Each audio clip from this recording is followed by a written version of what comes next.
Hello friends, look at here. This is the most important question of Heron's formula 9th standard. 9th standard में herons formula में केवल एक exercise है NCERT की book में, but exemplar करना बहुत जरूरी है। बिना एग्जाम्पलर के आप इसको सफिशिएंट मत मानिएगा। खाली एनसीईआरटी से कोई ज़्यादा प्रॉफिट नहीं है, एग्जाम्पलर करना बहुत जरूरी है। खैर वो भी करेंगे। तो ये जो क्वेश्चन आपको नजर आ रही है तो एनसीईआरटी की बुक का एग्जाम्पल 2 है, but it's very very important question क्योंकि एनसीईआरटी की बुक का है तो इंपॉर्टेंट तो हो गई, वो भी एग्जाम्पल नंबर 2 है। तो एनसीईआरटी की बुक में जितने भी क्वेश्चन है, जितने भी एग्जाम्पल है, वो सारे करने बहुत जरूरी है। और इसके अलावा एग्जाम्पलर, जो एनसीईआरटी एग्जाम्पलर है, वो करने बहुत जरूरी है। तो आइए खैर इस क्वेश्चन को देखते हैं क्या है। क्वेश्चन में कह रहा है a triangular park has sides 120 metre, 80 metre, 50 metre. लो जी, तीनों साइड आपको गिवन है, ठीक है। तो क्या करेंगे, साइड ए कितनी है 120 मीटर, साइड बी कितनी है 80 मीटर और साइड सी कितनी है 50 मीटर। हमने साइड्स को ए बी सी नेमिंग कर रखी है। प्रीवियस क्वेश्चंस में आपने देखा होगा ट्रायंगल की 3 साइड्स ए बी एंड सी, तीनों की वैल्यू में पता है। A gardener has to put a fence all around it. अब उस ट्रायंगुलर फील्ड में, जो भी ट्रायंगुलर फील्ड है ए बी सी, उसमें उसने क्या करना है, fence.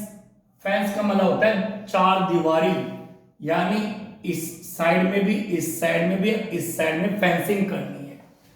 All around it and also plant grass inside.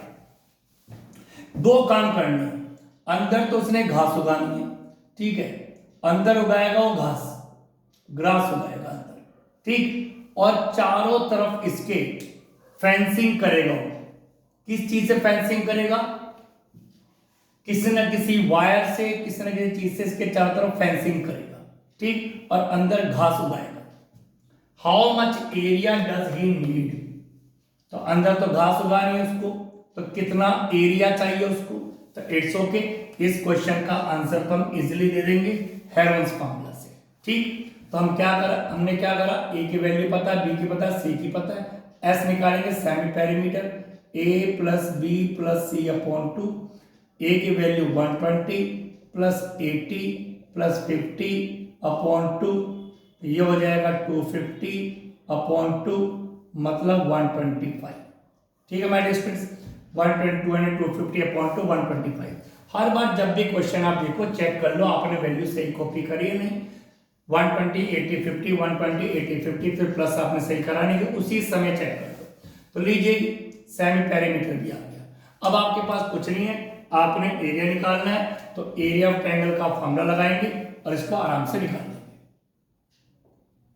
Area क्या फॉर्मूला है, under root s bracket s minus a, s minus b और एस माइनस सी, ठीक है।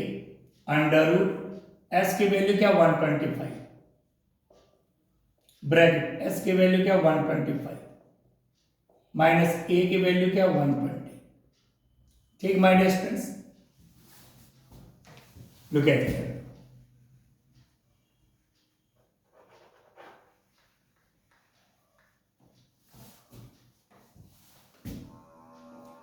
फिर है एस की वैल्यू 125, बी की वैल्यू 80, फिर है एस की वैल्यू 125, सी की वैल्यू 50। लीजिए सारी वैल्यू आपने पुट कर दी, ठीक माय डियर स्टूडेंट्स, सारी वैल्यू आप पुट कर चुके, ठीक है। ये 120 है, ये 80 मीटर है, ये 50 मीटर है, ठीक। अब आप निकाल लेंगे, इसको सॉल्व करेंगे। 125 तो 125 रहेगा, 125 में से 120 गया 5 आ गया, 125 में से 80 गया 45 आ गया, और 125 में से 50 गया 75 आ गया, ठीक है। अब इनके करेंगे आप फैक्टर। 125 के 5 into 5 into 5, 5 as it is रहेगा। 45 के 5 इंटू 3 इंटू 3, 5 3 15 3 45, 75 की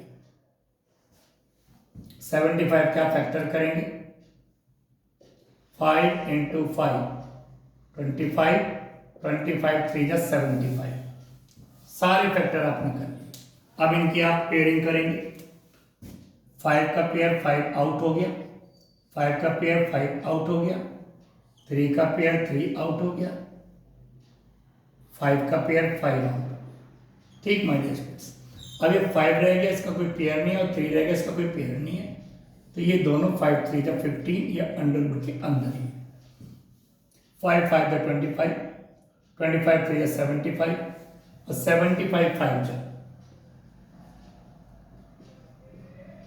375, तो 375 अंडरवुड 15 मीटर स्क्वायर।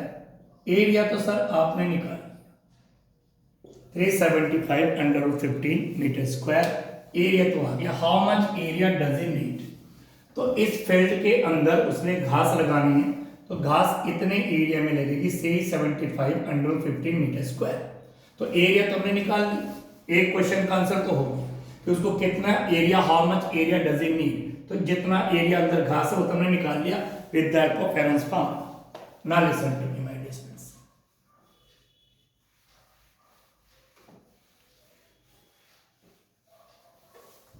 अब वो क्या करेगा, अब एक क्वेश्चन और उसने पुट कर दिया, इसी में मेन चीज है find the cost of fencing. अब उसने चारों तरफ फेंस लगानी है, find the cost of fencing किससे लगानी है, विद ए वायर, वायर लगानी है इसके चारों तरफ, कोई एंट्री ना कर पाए फील्ड के, वायर लगानी है। तो वायर कितनी लगेगी, 120 मीटर इधर लगेगी, 80 मीटर इधर लगेगी, 50 मीटर इधर लगेगी। तो वायर तो उसकी लेंथ देखो तीनों तरफ लगानी है उसने, इधर भी इधर भी इधर भी, तो टोटल वायर कितनी लगेगी, तीनों को प्लस कर देंगे। Fencing wire at the rate of, rate निकालना है मतलब कॉस्ट निकालनी, कितना कॉस्ट लगेगी, ठीक है। तो रेट दे रखा उसने 20 रुपीज पर मीटर, 1 मीटर का 20 रुपीज, तो तीनों को प्लस कर लो, 120 80 हो जाए, कितना हो गया 200, 250 हो गया, तो 250 यानी 250 और 20 से मल्टीप्लाई कर दो तो आंसर आ जाएगा। बट उन्हें आगे थोड़ा सा वो कर दिया जहां बच्चे कंफ्यूज होते हैं, leaving a space 3 metre wide for gate. उसने क्या करना है माय डियर स्टूडेंट्स, यहां पर गेट लगाना है, 3 मीटर पर गेट लगाना है, तो ये जगह वहां पर फेंसिंग नहीं होगी, यहां पर फेंसिंग नहीं होगी क्योंकि यहां पर उसने लगाना है गेट, गेट के लिए स्पेस छोड़ दिया। तो अब हम निकालेंगे टोटल फेंस मतलब वायर, कितनी वायर लगी, तो माय डियर स्टूडेंट्स इधर लगेगी 120 मीटर, इधर लगेगी 50 मीटर, प्लस ये पूरा था 80 मीटर, ठीक है जी, लेकिन 80 में से 3 माइनस करेंगे तो 77, ठीक है, तो 3 हमने माइनस कर दिया, तो 120 50 और 77, तो कितना हो गया ये 170 प्लस 77 7 247 मीटर लीजिए। तो टोटल कितना था इसका, तीनों का मिला के आया था 250, उसमें से 3 मीटर हमने क्या कर दिया माइनस, तो 247 अपने आप ही आना है 247 क्योंकि 3 मीटर पे गेट लगना है, तो 247 मीटर आ गया। अब हमने निकालना है कॉस्ट, तो उन्होंने 1 मीटर की कॉस्ट दे रखी है 20, तो इसकी मल्टीप्लाई कर देंगे 20 से, क्योंकि 1 मीटर की कॉस्ट है 20, तो हमारे पास 247 मीटर वायर है, उसकी क्या है, तो 0 2 7 जा 14, 2 4 जा 8 और 1 9, 2 2 जा 4, लीजिए 4,940 रुपीज उसको देने पड़ेंगे। तो ये आ गया इसका भी रेट, तो इसको जो ध्यान से रखना है, यहाँ पे कहाँ पे क्या चीज गिवन थी, इसको ध्यान रखना है। इस 3 मीटर वाइड गेट भी है, उसको भी ध्यान रखना, ठीक है। तो I hope you understood, thank you very much.